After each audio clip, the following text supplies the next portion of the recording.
Hey friends, Leigh Brown here. Welcome back to My Kitchen, My Rules. And I know why you're tuning in right now. It's because you need some sweets and some good stuff for the holidays or whenever. So I'm going to give y'all today the easiest pie you'll ever make. It's my dad's favorite, so he's all excited that I had to make a test kitchen version for y'all before Thanksgiving gets here and Christmas and his birthday, because you know it's healthy and stuff. And this is called Impossible Pie, also known as coconut pie. But what we're going to start off with is we'll put your oven to 350. You know, it's an easy one like that.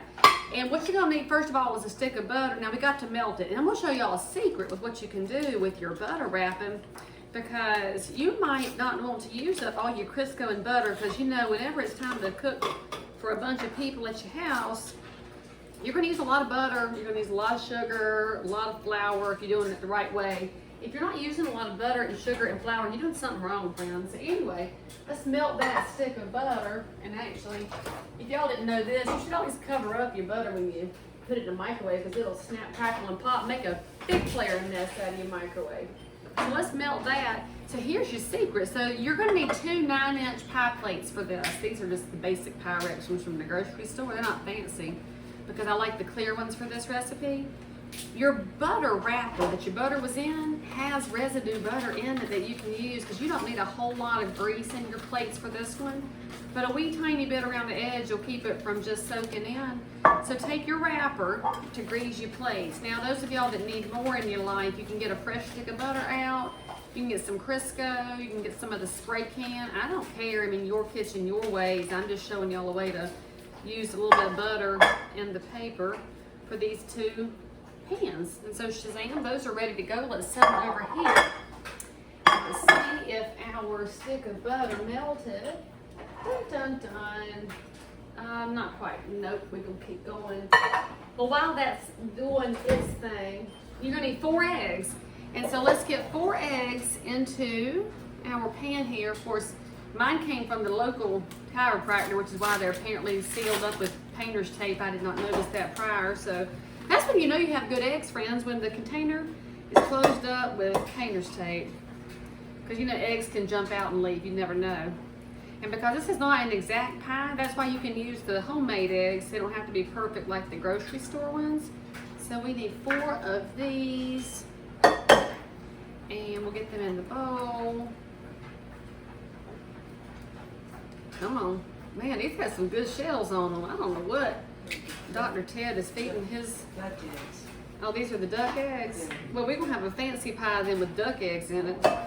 No wonder these shells are so thick and helpful. Yeah, if they're thick. I guess you're going to hear my mother in the background, y'all.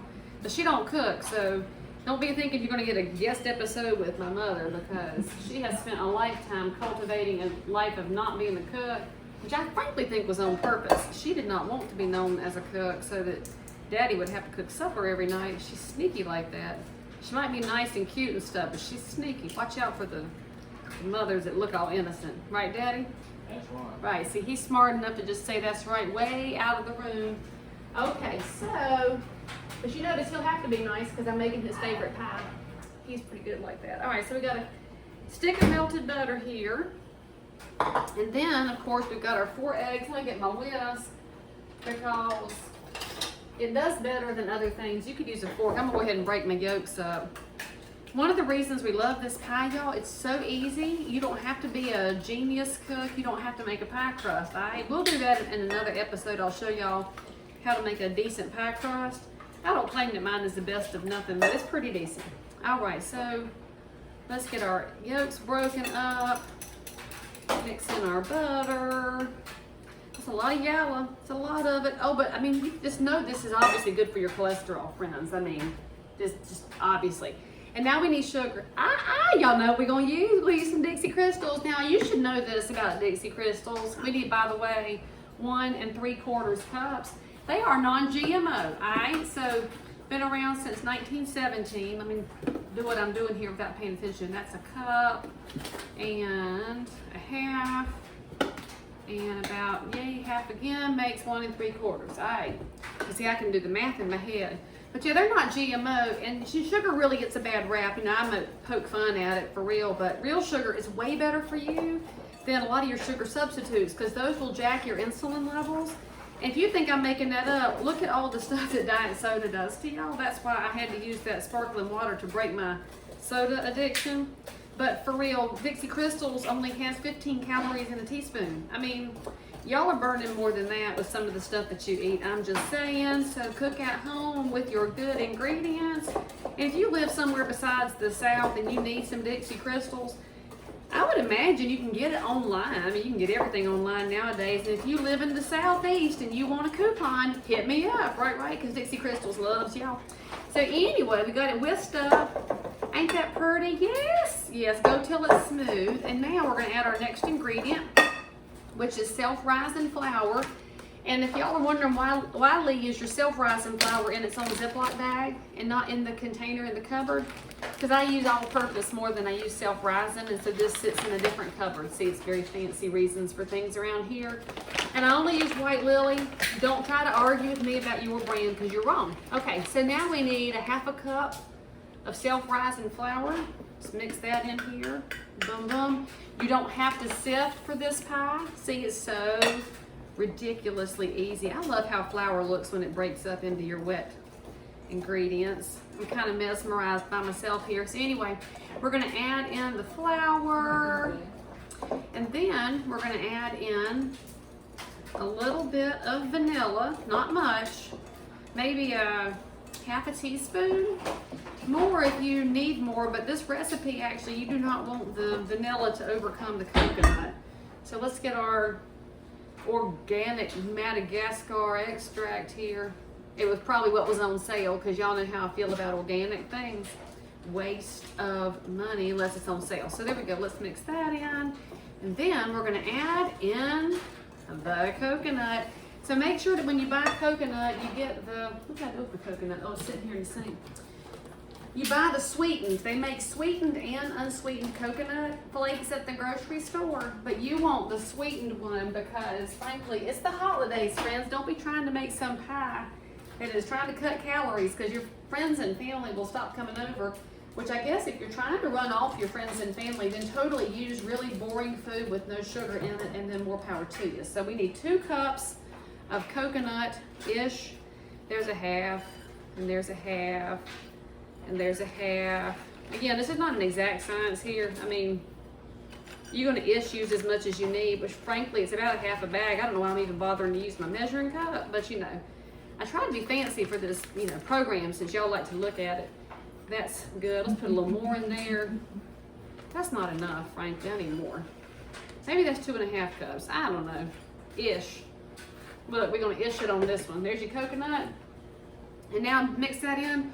Because it's sweetened, there could be some lumps. Break up the lumps. And even if you like lumpy gravy for your mashed potatoes, don't do lumpy pie because it's kind of weird. So let's get that kind of mixed in. And it's the sweetener that holds it together. But y'all know coconut's got fiber, so this is so healthy. And now we need a little bit of milk. So I'm using 1% because that's what we drink at this house. And get my measuring cup here. You're gonna need 2 cups of milk. So that's why I'm using my 2-cup measuring one here. What? It's also a good chance for your kids to learn math, y'all. If they don't know yet cups and pints and ounces, I mean, maybe they're Canadian. If y'all are Canadian, I know y'all don't use these measures and you think I'm quaint, but for those of y'all with American kids, teach them how to make this stuff. This is a really easy one for your kids to make, for real. And then they will be learning math and home ec and feeding you at the same time. And there is no reason not to teach them how to be sufficient, y'all. Teach your children how to be self-sufficient. And then you're thinking, Leigh Brown, where are your kids at? Look, they've been helping me in the kitchen for a long time. One more than the other one, but they both are at least able to keep themselves alive. Okay, so once we get the milk in here and we get it blended in where we don't have any giant chunks. There's another giant chunk. Break that up. All right, oven's about hot. See, that's it, y'all. That's your only ingredients. We're gonna put it, half of it in one pie plate and half in the other. Just know that when you put these in your pie plates, that coconut is gonna try to hold out till the end. So make sure that you get it divided up well. And then we're gonna throw it in the oven. And this cooks for an hour-ish. Basically, you're watching it until the center gets firmed up and stops jiggling, because this is unlike your pound cake where you want to leave a nice sad streak in it.